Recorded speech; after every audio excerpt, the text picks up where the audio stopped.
Well, I thought today we'd talk about the lathe. I mean, this lathe. Now, if anybody has watched any of ClickSpring's videos, then you'll know this lathe. Yes, I know it says Craftsman on there. This is a Sherline. It was branded under Craftsman. A lot of you might have had a Dremel at some time that had a Craftsman label on it. Craftsman did this a lot with a lot of different companies. But make no mistake, this is a Sherline, and it's one of the older ones when they made the brass beds. Now, I had the milling attachment for this, and somebody stole it, and it also had the brass ways on it. Of course, that's something that ticks me off every time I think about it. But I've actually had this lathe for probably about a little over 20 years. I honestly can't remember where I bought it. I think I got it from the pawn shop, but I'm just not sure. In any case, this has been a useful little tool. At one time, I was making aluminum rims for model kits, and I'd make other useful little tiny parts out of brass and aluminum. I haven't really used it a whole lot, and when I got it, it was just the lathe that didn't have any of this. I added all this other stuff. In any case, this is the same exact lathe that you see on ClickSpring that he's performed many of his miracles with. That guy is really an incredible machinist. You know, this isn't the greatest lathe in the world. It's not the worst either. I'm really surprised that he is able to produce what he is with this little machine. Because typically I would think that you would want a watchmaker's lathe, which I think would be much more accurate than this. But in any case, I'm just going to give you a little show around, and this lathe is going to be incorporated into the shop here for smaller things. I do have a chuck. This is the chuck that was on the lathe when I bought it. Unfortunately, it doesn't fit real well. Thread is on the spindle here is 3/4 16. I've checked the pitch, and the threads fit nicely in there. I don't know if you'd be able to. It's kind of hard to get all this lined up, but they fit pretty snug in there. Do the same. It's hard to see in there, but the thread isn't as good a fit. It is a 16. I thought this might be metric, but it's not. It is 3/4 16. But I'll show you here when I get this on here. See that? It's not very snug at all. And I really don't know if this is a Sherline chuck or not. There's nothing on here that says Sherline or anything, and I don't know if that may have been the deal when Craftsman branded this. I have no information on this chuck. I mean, it looks like Sherline's chucks that they make, but I'm just not sure. So my thought, I mean, the threads don't look real good in there. I think that there's a couple ideas behind this. When you're making threads like this in a hole, you've got what's called 50% and 75%. So what that means is, and this hole was probably bored rather than drilled, I don't know, but if you get a tap and you get a drill bit with it, in most cases, you know, the drill bit you get probably, I'm thinking, going to be like a 75%, but in all honesty, the last few taps I've bought, the drill that they put in there was a 50%. So what that 50% means is when you drill your hole and then you tap it, you're going to have a 50% engagement, which isn't a lot. And so if you go with a smaller drill bit, you can get a 75% engagement. And I typically like to have the 75% engagement for the threads. Now this is a 4-jaw independent chuck. I need a 3-jaw scrolling chuck, and they're only about 150 bucks on Sherline's site. But I got to tell you, this lathe, I don't know if it's cursed or what, but every time I've attempted to buy the 3-jaw chuck for this lathe, something has happened. Now, when I was in LA, about probably 6 months before I moved up here where I'm at now, I had a chunk of money in my pocket, and my son Christian, who's going to be 30 in October, he was 11 at the time. We were going to, I think I had like $800 to spend, and we were going to drive over to Sherline's headquarters in LA. And I was going to buy a chuck and a compound and all the kinds of tooling and accessories for this. And we were all packed up and ready to go. And all of a sudden, I had to go to the bathroom. So I ran upstairs, went to the bathroom, and just immediately, just out of the blue, for no reason at all, I just started throwing up. 15 minutes later, Christian comes back inside wondering where I'm at, and I'm keeled over on the floor. About a half hour later, I had to call the ambulance, and I ended up being hospitalized for close to a week. So that 800 was gone, never made it to Sherline. And there's been a couple other attempts where I was going to get some accessories for this, and something else happened, and I never got them. So I don't know what the deal is. And then I get the milling attachment stolen, which really ticked me off. I don't know that I ever would have used the milling attachment, but the way the milling attachment works is you would take this motor off. So a little screw, grub screw there.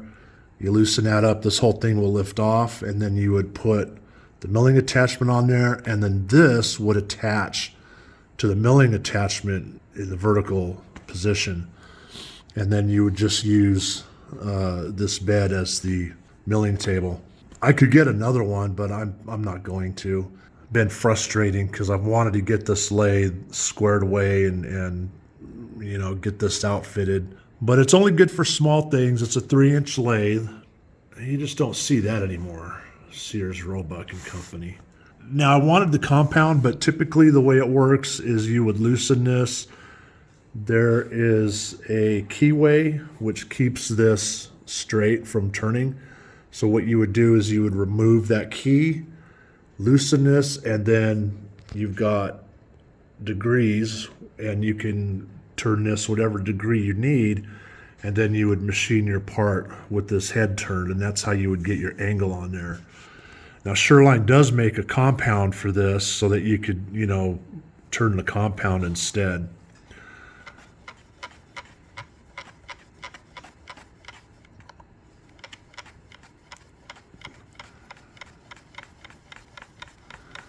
Now, another thing, most of their new lathes, and I could do it to this one, are CNC.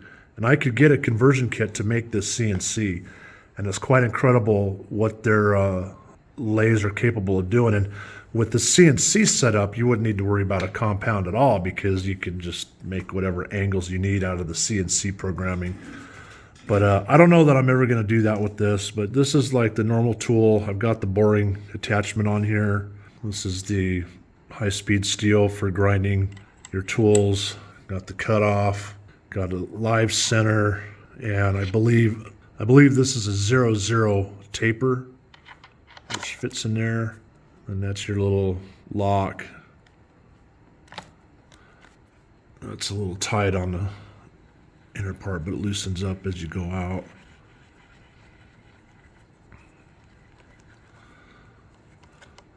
And then you just loosen that to move your tailstock around. Now, this slide is a bit finicky. It gets tight on either end, and I did put a new lead screw in here. In fact, I got a long one. You can see this is a lead screw sticking out. So I have a plan. Hopefully this summer, I want to make a whole new slide, and I may make a whole new one of those and one of these out of steel, just to get more rigidity out of it. Because when you tighten these down, I've noticed it gets a lot more difficult to turn this, so there's flexing going on. I mounted it on this is a nice heavy piece of oak. And you can see I got legs under there. I found this tray. I think I got this at Lowe's or Home Depot. I don't know, one of the two, but As you can see, it's almost like it was made to fit this machine. And it's great. And this is my chip catcher. And then I've got my varnished wood to resist oil. And then I've got if you can see, piece of rubber in there just to kind of help vibration dampening. And some other modifications is I glued the steel plate here. And then if you look over here, I did the same. Now you can get smaller sized,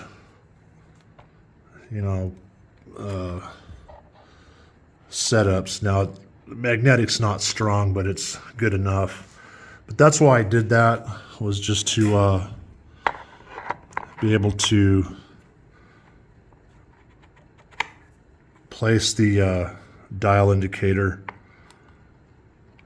Imagine it would be more magnetic if it was heavier steel. That's pretty dang solid.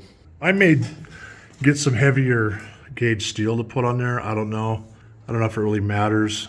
I'll probably just leave it, but that's why I did that, just to have a magnetic base or steel to put the magnetic base on. So you can see the wood comes out wider over here than it does over here. Now they have collet sets for this, which I will eventually get. The guy at Click Spring, I think he made his own collet setup or something. In any case, the motor is adjustable.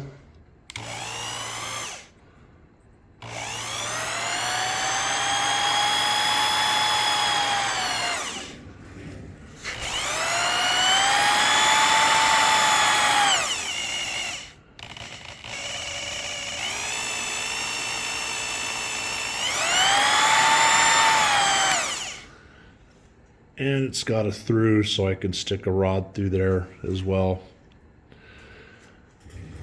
So yeah, that's my my little pride and joy there. It's a fun little lathe to work on. It's not perfect, but it does the job. Again, if you've watched Click Spring's videos, the stuff he makes on this little lathe just blows my mind. The fact that he's been able to do that on this lathe, it's more about his skill than anything, because every machine, even the big lathe over there, has its issues, especially when you're dealing with backlash and stuff. That's that right there. Every machine has that. You're not going to get away from that. The CNC will tend to have ball screws to eliminate that. In any case, yeah, that's it. That's my little Sherline. I guess it's an antique at this point. I think this was produced in the 70s at some time. I can't remember when they discontinued the brass beds, but the fact that this has this. And I've seen other ones on eBay with brass beds, but none of them in as nice a condition as mine. Hopefully this summer I'll get the new chuck and get a few accessories for this and find a place in the shop for it. I still gotta make the back room there this summer. Hopefully that'll finally get done. I'll have more room in the shop and I'll be able to find somewhere to put this. And then as far as this goes, so I got a couple ideas for this. I could repair this. I could bore this out, press a sleeve in there, retap it so that it will fit that properly. And that might be what I do, more than likely. And then there's the option of just maybe using this in some other part of the shop for something else. I haven't made my mind up yet. I don't know if I'm going to need a 4-jaw chuck for this lathe. I might not. Who knows? We'll find out when we get there. Yeah, anyway, well, that's it. Hope you enjoyed the little video here on this interesting little machine.